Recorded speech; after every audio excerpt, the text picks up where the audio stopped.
हर हर महादेव दोस्तों। आज का मौसम बहुत ही अच्छा था, तो मैं आज निकल रहा हूँ शिववाड़ी के लिए।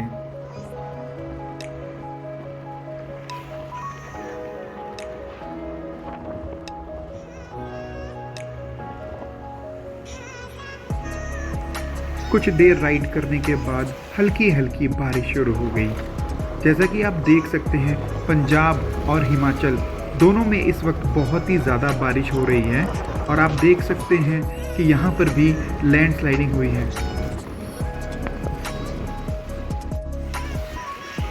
और यहाँ ख़त्म होती है पंजाब की सीमा और शुरू होता है हिमाचल प्रदेश।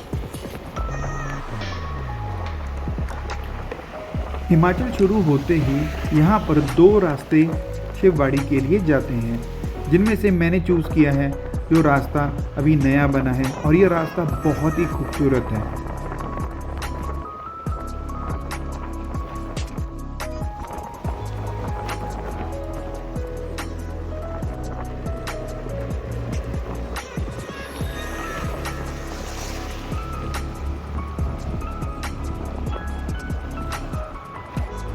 और ये है शिववाड़ी का एंट्रेंस गेट, जो कि अभी नया बन रहा है। और अब मैं पहुंच गया हूं शिववाड़ी।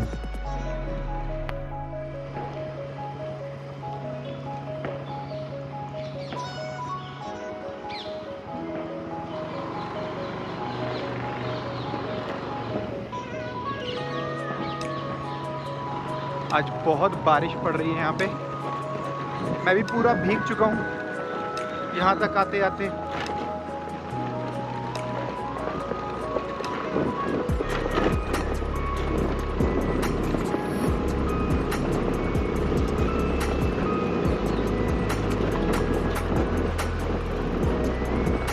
देखिए दोस्तों, कितना हरा भरा है ये आसपास, सारा कुछ हरा भरा।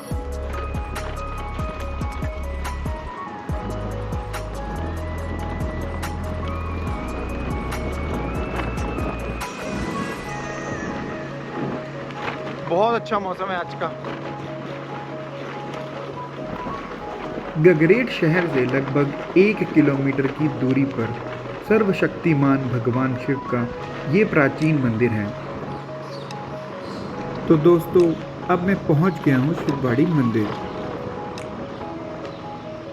होशियारपुर और धर्मशाला से गुजरने वाली मुख्य सड़क पर यह मंदिर स्थित है।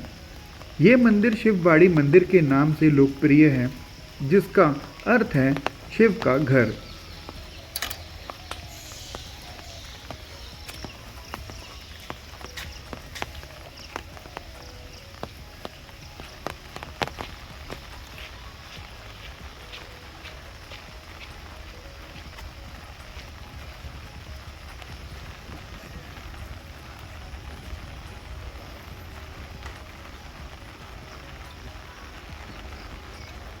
हर हर महादेव। आज यहाँ बारिश का मौसम है और हल्की हल्की बारिश।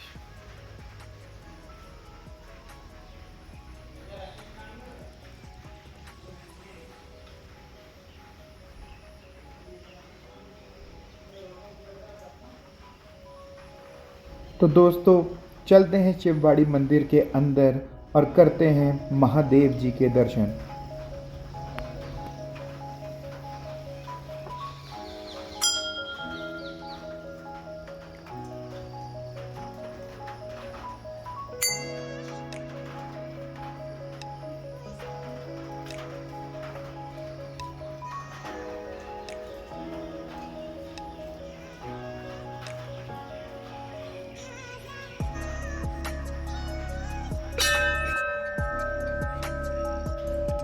इस मंदिर को द्रोण शिव मंदिर के रूप में भी माना जाता है।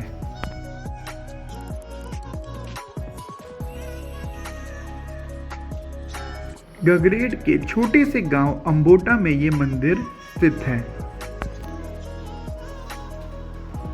शिववाड़ी मंदिर एक प्राचीन मंदिर है, जो कि लगभग 5000 साल पुराना है।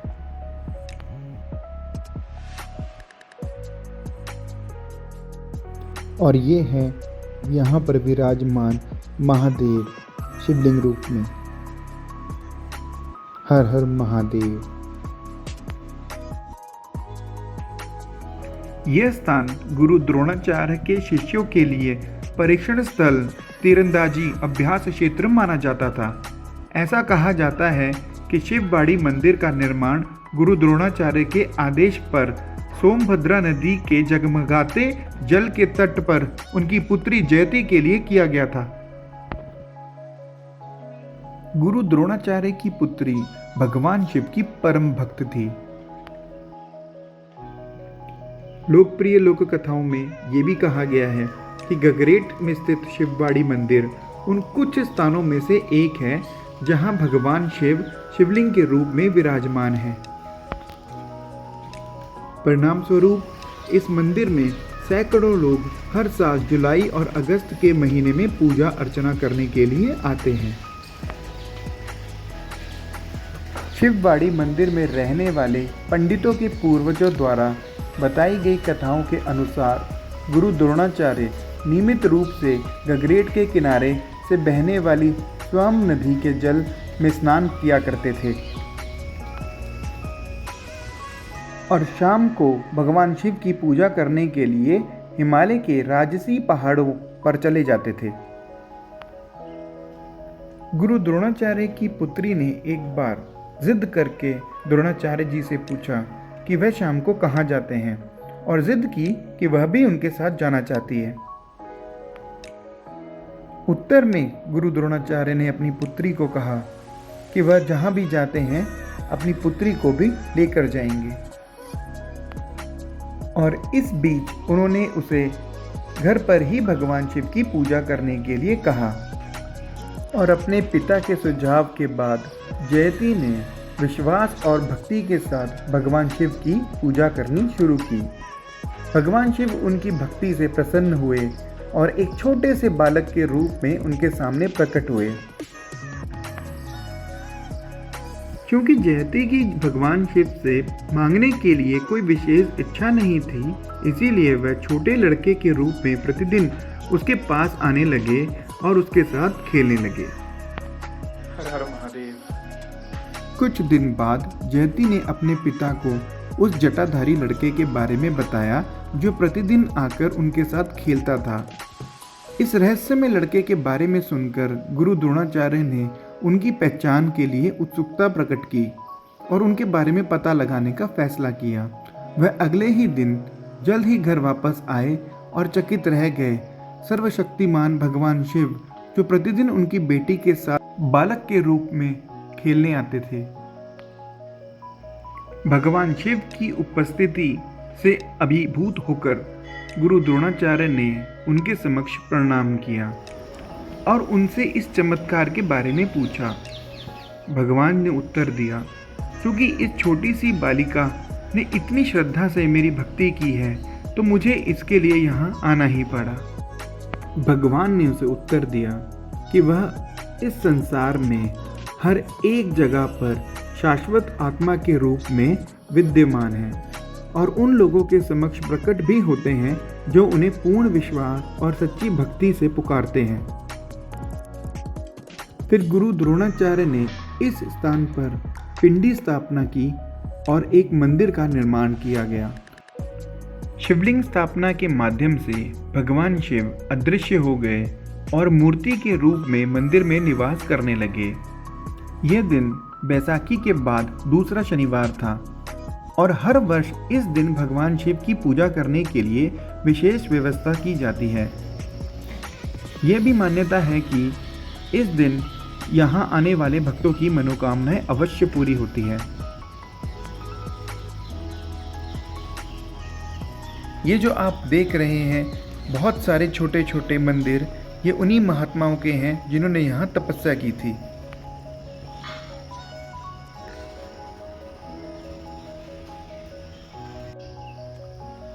आज यहाँ आते आते काफ़ी भीग गया हूँ। रास्ते में बहुत तेज़ बारिश पड़ रही थी, जिसकी वजह से यहाँ आने में थोड़ी प्रॉब्लम भी हुई। कोशिश की थी बस यहाँ का किसी तरीके से भी ब्लॉग शूट किया जाए।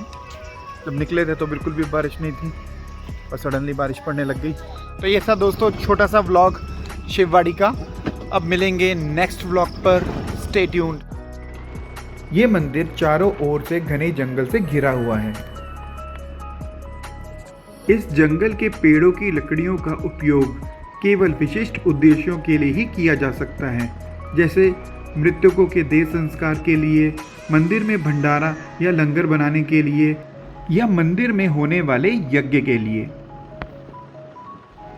यदि इस मंदिर के जंगल की लकड़ियों का उपयोग किसी और उद्देश्य से किया जाता है तो भगवान शिव उसे दंडित करते हैं।